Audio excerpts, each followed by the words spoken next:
A nuclear nightmare is unfolding in Hungary. A historic drought has pushed the Danube to record lows, threatening to shut down the Paks nuclear power plant, the country's electricity backbone. Prime Minister Peter Magyar warned that the facility could face a complete shutdown by Monday, marking a first in its 44-year history. Hungary has probably never been in such a difficult energy situation in recent decades as we are now, and we are only at the beginning of the difficulties, as currently we are still operating at almost half capacity, with 940 megawatts instead of 2,000 megawatts at the Paks nuclear power plant. But due to the decrease in the Danube's water level, another capacity reduction is expected soon, safe shutdown needs to be ordered, and it is expected that the entire power plant must be shut down by Monday, which has never happened in 44 years. The warning comes as the Danube plunges to unprecedented levels, leaving Hungary's nuclear giant struggling for cooling water.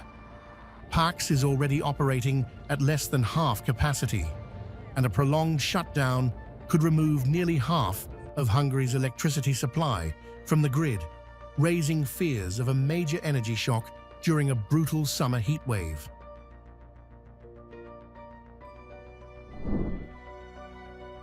Magyar has urged citizens to cut power use, asking people to limit air conditioning, delay electric vehicle charging, and avoid energy-heavy activities during peak hours. But the crisis is spreading beyond electricity, with fuel supply concerns, disrupted river transport, and water shortages adding to Hungary's growing emergency.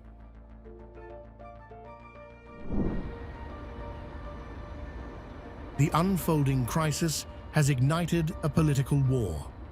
Magyar blamed Viktor Orbán's government for ignoring climate risks and criticized Hungary's dependence on Russian energy ties, claiming years of failed planning left the country vulnerable to a drought-driven nuclear crisis.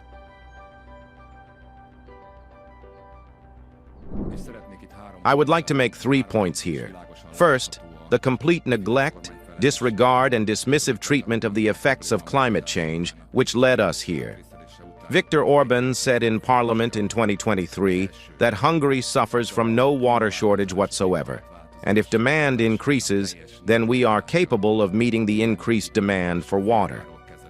Second, they made the development of our entire energy network dependent on Russian interests.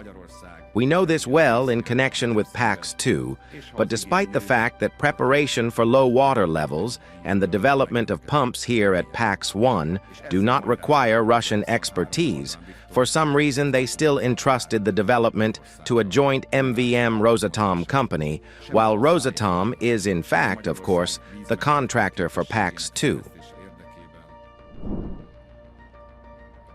As Europe battles record heat and shrinking rivers, Hungary's nuclear crisis is raising a terrifying question.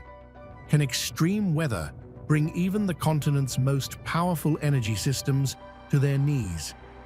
The fate of the Paks plant now depends on one thing: whether the dying Danube rises in time.